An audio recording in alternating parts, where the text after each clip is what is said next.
Y'all don't know, but this is take two.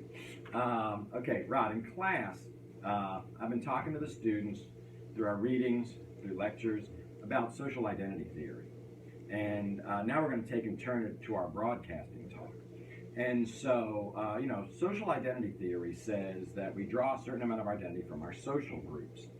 For sports, that means the schools or the professional teams that we follow, we draw part of that identity from them. And obviously, where it really affects broadcasting is for someone in your position, right, as the play-by-play for Auburn athletics. So my first question to you is, how do you find social identity theory affecting not only how you go about your job, but the overall thing with fans, even away from the broadcast? Well, I think I'm a little unique among a lot of SEC play-by-play announcers. I say SEC play-by-play announcers. I'm an actual alum of the school that I'm broadcasting for, so that to some degree puts me into the kind of the circle of fandom myself. The social identity group. Yes, yeah. Exactly. I tend to think I understand what fans are looking for, what they're feeling, what they're expecting, and in that sense, I hopefully I get it. I get what the fans are sitting there when they're listening to the games or watching the games, what they are feeling, what they want to feel, what they don't want to feel, and hopefully that helps me identify with the fans a little bit. That's interesting because, again, speaking as someone coming from the academic side, whereas some people would say, oh, well, that's odd. He went to Auburn and now he's their broadcaster. Again, from this perspective, coming at the issue from this perspective, as you said, that would make sense. So a lot of schools, their play-by-play person is not a graduate and rather comes in with an outside perspective to start? Yeah, it's probably more uncommon to have an alum as your play-by-play guy.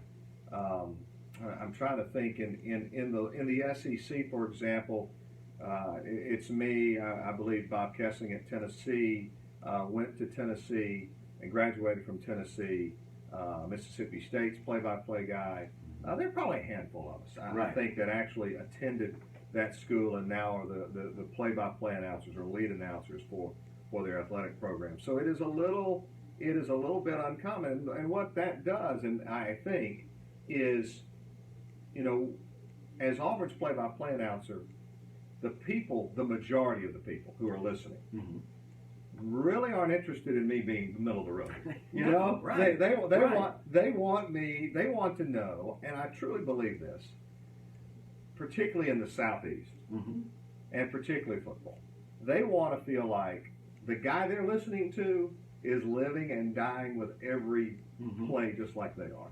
I mean, you're still honest, you're still, but in essence, you're part of that same social group. And again, it's been criticized, the term the Auburn family, the Auburn community. Being a part of that, like you were saying, you're coming into it saying, I respect it, I get it, and I understand the experience as well because it's my experience. Right, exactly. I mean, I was at school here in Auburn from 84 to 88, which was obviously, people who follow Auburn football know that was the heyday. I mean, that was Bo Jackson and those guys. I have lived in Auburn since the day I walked on campus in 1984. I have lived in Auburn all but 1 year of my life since. Wow. So I think that helps for all the good and bad reasons. Right. Helps me, understand what the Auburn family is about, this Auburn connection. That is very unique. I think it is very unique as compared to other schools. Yeah, and to show how much of an Auburn member of the Auburn family he is, we are actually in the Auburn Coliseum. We're joking about that. He's got his office in the Coliseum. Well, right over here, I can look out my window and see Jordan Stadium. Yeah. It's a great. It beats working. Let me tell you. Yeah, and we were saying the Coliseum because I went to Auburn in the '70s. PE was over here, but and there's no wrecking ball about to come through the window. Right. No. Going back to social identity theory, then we talked about in general.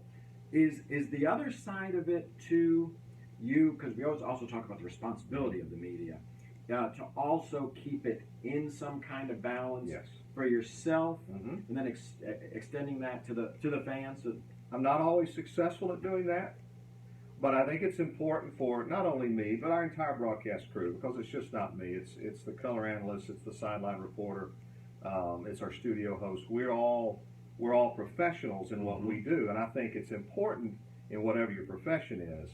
I mean, you have to maintain that, whatever that professional standard is, you have to maintain that. And what do we mean by broadcasting in terms of as it relates to this? It means it's okay to get a little upset with the officials. It's okay if you're Auburn's announcer to maybe have that little crack in your voice when something so exciting is happening. Or it's okay to, when the other team scores a big touchdown, to put away a game, or someone hits a walk-off home run. I'm not getting that. I'm not having that same level. It's okay for those that are broadcasters of a school. It's okay to have that leeway. but you're doing that with tone, Right. not with information. Correct. You're still giving the information. Most of the time. Now Right. there have been a few times where there's been such an egregious error, let's say, by an umpire or an official, that after a game I go back and listen to it and I think, I probably went a little too far with my comments. But we're all human. Right. We're all human. I think that's another part of it. It's not like a guy that's doing a game for ESPN. They have to be middle of the road. Yeah. For someone at Auburn or Alabama or LSU, wherever they are, there's a little more leeway there. And I think that helps in what you're talking about, Sure. identifying from a social standpoint what people are looking at or looking for from their broadcast. Yeah, what they come to the Yeah, broadcast exactly. to find. The other concept of social identity theory, though, that I think you're all very careful about, is the out group. Sometimes it's defined not only by who is in the in group, but who is the out group, and how people respond to those. And obviously, Auburn has its out groups. Those out groups consider the Auburn fans their out groups. But it seems like you pay more attention to the in group You try. than the out group. You do. You try. And I think we all know who you're talking about when you're talking about the out Well, group. but we have a lot. Yeah. So you try, but you try. It's okay to. I'm not sure how to put this. Maybe get a little dig in on the out group a little bit, because as I've told a lot of people in the state, part of my job is to also go around and make sure radio stations are carrying the games. And one excuse I hear from a station that typically doesn't, maybe it's not all that gung ho about carrying the games. It's like, oh, we got a lot of Alabama fans in our. I just don't want to alienate them. And I look at them dead in the eye and I say, all right, who are you a fan of? And let's say they say Alabama. I said, when Alabama's not playing on a Saturday, what are you typically doing? And they're like, well, I often check in to see how Auburn's doing and listening and hoping that they're losing. Hoping they're losing. Yeah, it's just that you can use that as a way to draw in people that you might not normally draw. And the other side of it is, like we said, we talk about out group. Right. And when I do my lecture, we talk about out group gone wild. She'll kick the car, the updike. That it's possible to do that. And to know also that in other ways, members of that out group are in your in group, whether it's family, Sure. divided family, work, community, church. So yeah, even that part of the identity is not necessarily negative. Correct, absolutely. So we're gonna stop right there with the camera. Anyway, all right.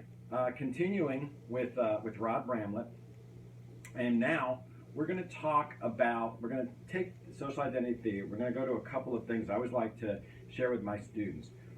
They're called BIRG-ing and CORF-ing, and they sound like what fans do after a tailgate party, but they're not.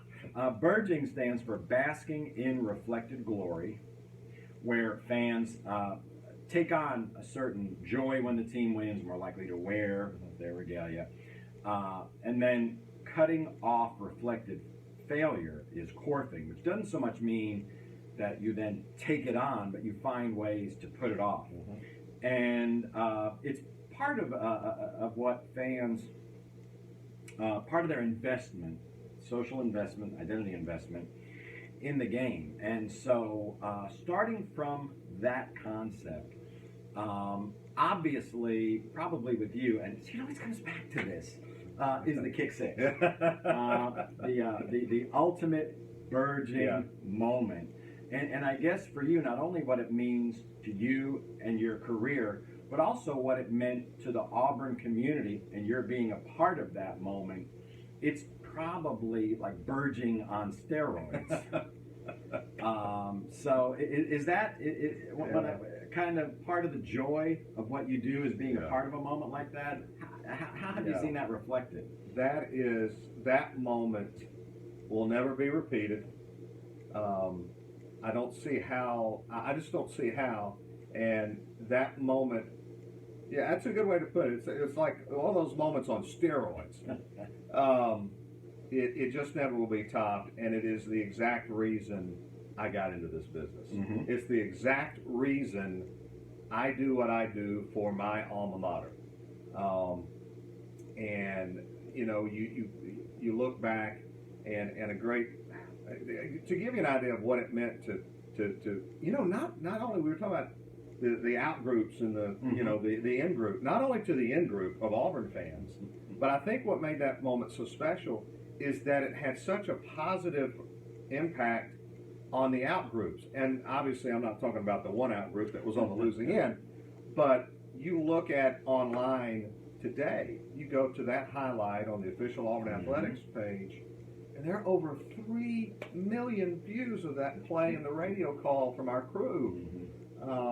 You look back, and there was a young lady by the name of Caitlin Red, who was the young lady who, at the time, and I learned all this after the fact, who posted the video about 3 or 4 days after of her lip syncing. Yeah. We became social media friends, and she said it took her about 10 takes to get that right. But I mean, that's someone who had no connection to Auburn. Those moments, and it doesn't have to be an Auburn moment. Right. It can be another school's moment or whatever.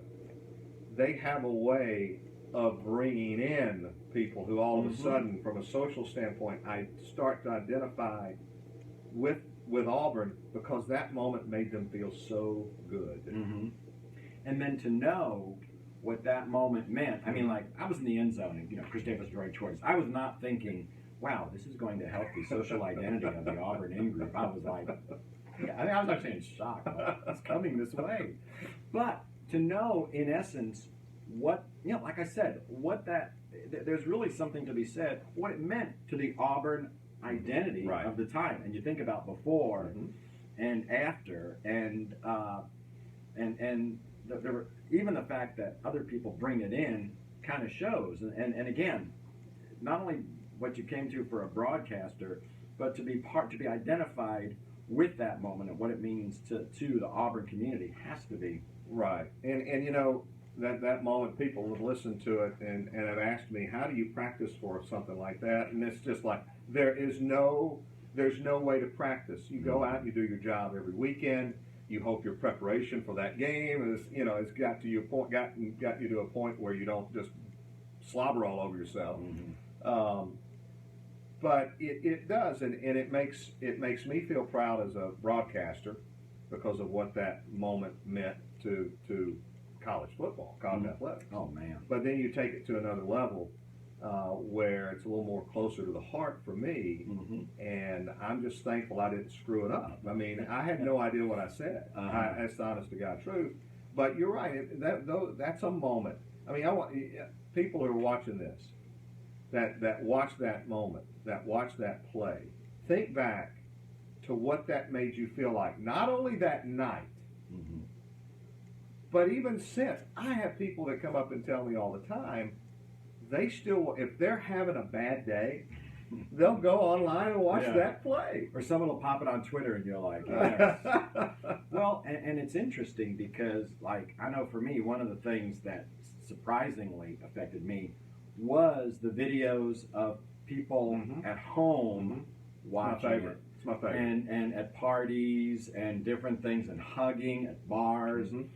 And again, realizing that moment for what they, being part of that in-group, was as much for them as for those of us in the stadium. And that's part of what social identity theory dictates, is that it's not from just geography.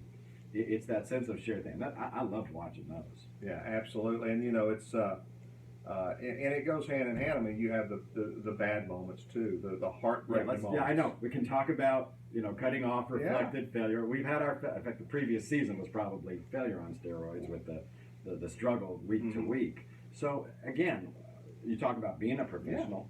How do you go about with that? I look back, and the most recent case of that I had to deal with was with baseball this past season. Man. In Tallahassee, Florida. Long story short, Auburn had won the first 2 games of the regional and needed just one more win to advance into the championship, to advance to the super regionals, of which they probably would have hosted and probably would have gone to Omaha in the College World Series. They came back in the top of the 9th inning, scored a couple of runs, a 1-run lead. They were 1 strike away from winning the game. So you've gone from the 2 runs in the 9th, not to the level of a kick 6 moment, but if you're an Auburn fan, you're sitting there and you're going, all right, here we go. This is and the whole year was such a comeback. Yeah. And then 1 pitch, and basically the game was sent to extra innings, and Auburn ended up losing. So that's tough. I mean, and that's when we talked earlier about, how do you handle things as a broadcaster, and it's all about the preparation.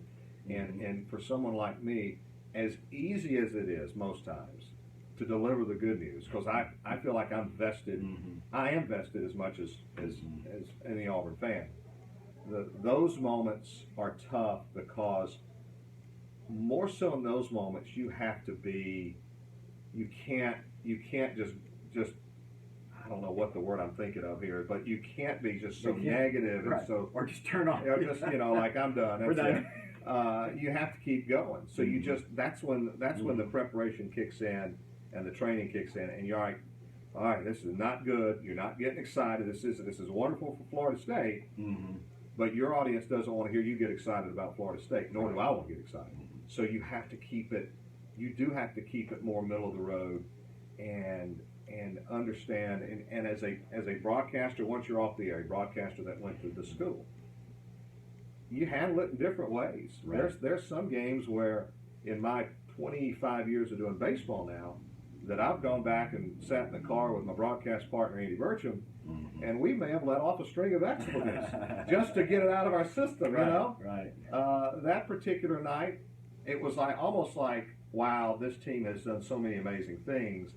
It wasn't nearly as, it wasn't as nearly tough for me in that particular moment. But for the fans, I'm sure it was. And you just have to, you almost revert to more of a middle of the road, if you can, viewpoint in those moments. And I almost hear you saying, like when we talk about you cut off reflected failure by really thinking of the things that worked against, the unfair things that worked against the team. But you don't do that as much. It's kind of like you leave the fans to do that, because if you're up there saying, oh, college baseball umpires are terrible. Yeah. Which I've done many times, and they're not all that great. But anyway. But it's more in the moment than an overall thing. Yeah. Well, boy. And I think in the College World Series, thank goodness, Auburn fans didn't have to put up some of those strike calls. That's right. But, we shouldn't have gone to Tallahassee again, for goodness sakes. It's kind of like you said, you tend to stay middle of the road and just leave the fans to do that on their own. Unless it is something that truly is part of the story. Right. For example, I go back to baseball. Alabama series here, Sunday game. I think I know what you're thinking about. Just an egregious missed call. The pitch bounces up, hits the guy's bat, clear to everyone in the ballpark. Guy checks his swing, and it pops up. Out at first, would have been a double play at third, and the inning would have been over, and Auburn would have gone on to win the game. People try to tell me, no, you can't. No, Auburn would have gone on to win the game. Instead, 4 umpires get together and say, oh, no, we didn't see that. Now, that moment, that is such a large part of the story, you have to tell it. And at the end of the game, you have to bring it up. in the sense of, well, it would have been nice to see how this one would have played out if the umpires had actually gotten it right and done their job. Yeah. That's about as far as you want to take it. I have taken it farther, and I'll admit it, we're not perfect, but that's what you're trying to accomplish. And that's kind of, you'd almost call that the exception that proves the rule. Correct. When it's that bad, you can't just say, you can't ignore it. Yeah. Yeah, you can't ignore it because you're there to tell the story to the Auburn fans that are listening. Good deal. Yeah. All right. Well, that's it for this section, and then we're going to move on next to talking about suspense. We won't leave them in suspense about suspense. And I'm just going to stop it and start our third section, and this is where we're really getting to the nuts and bolts of especially radio and broadcasting, where television, they got the visuals so you can watch it, but is the idea of suspense. Now, go really quick. Fans are drawing their identity to a degree from what's happening, basking in the reflected glory. Oh, they don't like the failure. Now we're coming up on a game that's close toward the end, and you're the broadcaster. I guess now you know how much. I've never thought of it this way, to be honest with you. Yeah, think about that in the fourth quarter next year. That's right. And Stan will be going, "You okay, Rob?" No, you need to talk. But the suspense aspect of it, suspense being an unsure outcome that could be good or bad. What is, to start in general, what is the broadcaster's role in highlighting suspense, pulling back? You know what I mean? I think on the radio you have, it's probably tougher on the radio because you are trying to paint the picture. You do not have the visuals. I think it's made our jobs as radio broadcasters tougher because a lot of people now have the visuals to go along with your call. There's ways to mesh the two. Yeah, I've heard of people who mesh your commentary with the visuals. And you have the monitor up in the booth with you, so you tend to lean on it a little bit as a broadcaster. But your job is to paint the picture. I think in those moments, which are completely and totally unpredictable, they could happen in the fourth quarter of a football game. They could happen with an unbelievable play in the middle of a baseball game that turns things around. You have no idea. That's when you more so rely on your training as a broadcaster to paint the picture. And then as the moment unfolds, that's when the emotion comes in. You're setting it up. Auburn, Georgia, 2013. You're painting the picture of Auburn led the entire game. Georgia roars back in the fourth quarter. Now all of a sudden Auburn's magical run, it appears to be coming to an end, and people go back and listen to it in the tone of my voice. That's the mood we're trying to create as a broadcast team. And Auburn's fourth down, and Nick Marshall basically throws to the wrong guy. He wasn't supposed to throw to Ricardo Lewis. We didn't know that at the time, but you can hear it in my voice. Well, here we go, fourth down and whatever. Nick Marshall drops back. He's just going to throw it up, and basically you can hear it in my voice. Yeah. You're going to throw it just a home run ball, and then it happens. And then that's when and then you go from the picture being pretty gloom, you're down to your last chance to jubilation. And there's no way really to practice that. We talked about that. There's no way to practice that type of thing as a broadcaster. You just have to. It's like I remember Sesame Street, learning your ABCs and 1, 2, 3s. Only thing they were doing was repetition. It was just repetition. Today's the letter J. Well, in broadcasting, it's the same way. Yeah. You have to get into it. You have to have your proper training. But when you're calling games, you just have to call those moments. You're going to screw some up, but over time, you learn how to do it. And capturing the suspense is done on the radio in a lot of ways in the tone in which you deliver it. Now, particularly when a close game is coming to the end, like we were talking about, when you go back and watch the Alabama game going into Sammy Coates' touchdown, I remember we were joking, when you watch the game, you're like, why are we running the ball? Why does the clock, there's so much suspense. Yeah. And then you, like we talked about earlier, you sharing the kinship with the Auburn family as an alum, how do you approach a moment like that where there's still some uncertainty even in a close game like that, knowing what it means to the fan. Well, you just try to you go back and you just try to remember, one, you can't lose sight of why people are listening. At the root of it, they want to hear a description of the game. Mm-hmm. That's 1A. Mm-hmm. In my position, in Eli Gold's position at Alabama, Mm-hmm. and in Bob Kessling's position at Tennessee as the play-by-play announcers, 1A is describe the game. 1B is to capture the emotion. Mm-hmm. I like that. Capture the emotion. Don't create the emotion. No, you can't create it. Right. And you know what? Because I've done it. I've tried to, you know, I'll go back and listen to games all the time. And that is the hardest thing to do as an announcer, Mm-hmm. to listen to yourself all over. And man. you can find a million things in a broadcast where you think at the end of the day, boy, I tell you, I was pretty good tonight. And then you go back and listen, you think, boy, I used that word too much, or I did that too often. Yeah. But anyway, Well, none of us like to hear our own voice, and that's part of your job. You've got to go back and always hear. Oh my God, that would be torture to me. That'd be the worst part. It is very, very hard. But you're right. You can't create the emotion. You have to let the emotion of what's happening on the field occur, and you just have to be ready for it. Mm-hmm. You don't know when it's going to happen, but you just have to be ready for it. You can't talk too much. You can't talk too little. You have a broadcast partner there with you. He or she has to jump in as well. It just takes a lot of repetition, and there's no perfect, in my opinion. Mm-hmm. There's no perfect broadcast. There's no Right. perfect call. I go back and listen to Kick Six and think of things that I wish I wouldn't have phrased it that way, or the Georgia game that year, Miracle at the Prayer at Jordan Hare.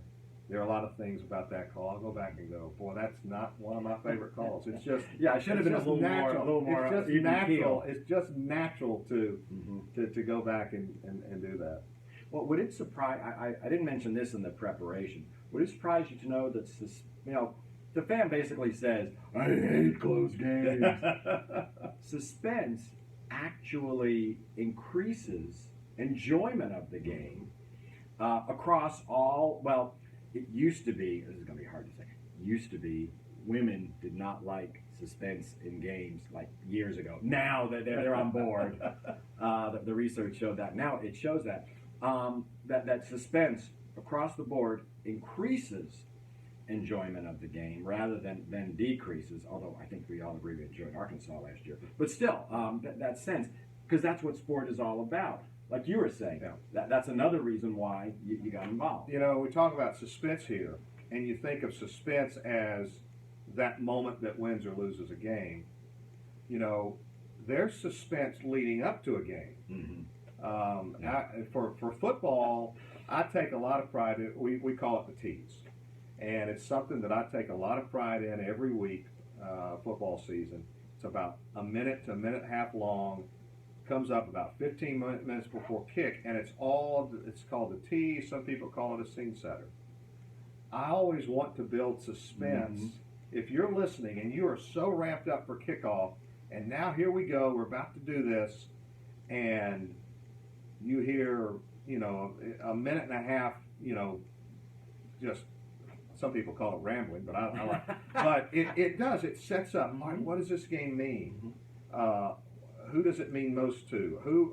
What is special about what you're about to hear today? Mm-hmm. And I think that creates suspense and hopefully increases the enjoyment of the game. I think that's happening before the game even kicks off. Mm-hmm. So I think there's a certain degree of, some people will call it hype. I think it's suspense about what's to happen. I think people know when it's hype and when it's suspense. But kind of to bring it all full circle, again, that's the beauty of sports. Like we say, it's not scripted. Whatever happens, happens. That's got to be part of the enjoyment for you. The thing that I love, people ask me what I love about my position, my job, it's the fans. It's being able to talk to the fans because of what we've already talked about. The way fans, their social identity is so wrapped up in what happens on a football Saturday or on the basketball court or baseball field. And most of it's positive. And it's right. I just say passion of the fans. They care so much about their school, and I think, and this is a extremely biased opinion, I think it's different at Auburn than it is elsewhere. I think the Auburn family is real. I think it's just a connection because, you know what, Auburn isn't a school that's won a gajillion national championships. And I think because of that, the successes, even if they're not a championship, I think because of the way Auburn fans from a social identity standpoint relate to Auburn, I think there's a greater appreciation of those successes. I think there's a greater appreciation when Auburn fails from the sense of, yeah, I'm not real happy right now, but you know what? These guys or these young ladies are doing this for Auburn, and they put forth the effort. It's the passion. I think Auburn is a very different place when it comes to, I think if you sat here and had this discussion with someone who was an expert maybe in the Alabama fan base or maybe the Florida fan base, you probably would get a little different perspective. In general, the same thing, but maybe a little different perspective than you do from an Auburn standpoint. And again, part of what makes sports such a popular thing on broadcasting, like you talked about, it's probably 2012 that made 2013 such a moment, and that's something that you, as the broadcaster, have a role. It's like it's a season-long drama. I saw before today. In fact, before we did this, I saw a commercial for Gatorade, a new commercial that they were putting out, and I thought, man, that nails it on the head of why winning and how, as a fan, you feel about winning is so special. And the whole commercial had to deal with defeat. I mean, it was a commercial that saw Michael Jordan was on talking about his failures, and two or three other athletes talking about their failures. I think Peyton Manning says something like, "Yeah, how about going 3-13 in your rookie season?" I mean, people think of the Super Bowl championships and that sort of thing, and it's the lows that make the highs so special from a fan's perspective. I think the two are intertwined. Now let's hope you don't have too many lows. But those moments, 2012, that's what made 2013. 2008 is what made eventually 2010 in football. A decade-long struggle for Auburn basketball is what made the 3-game run in the SEC tournament so fun a couple years ago. People can get spoiled with winning.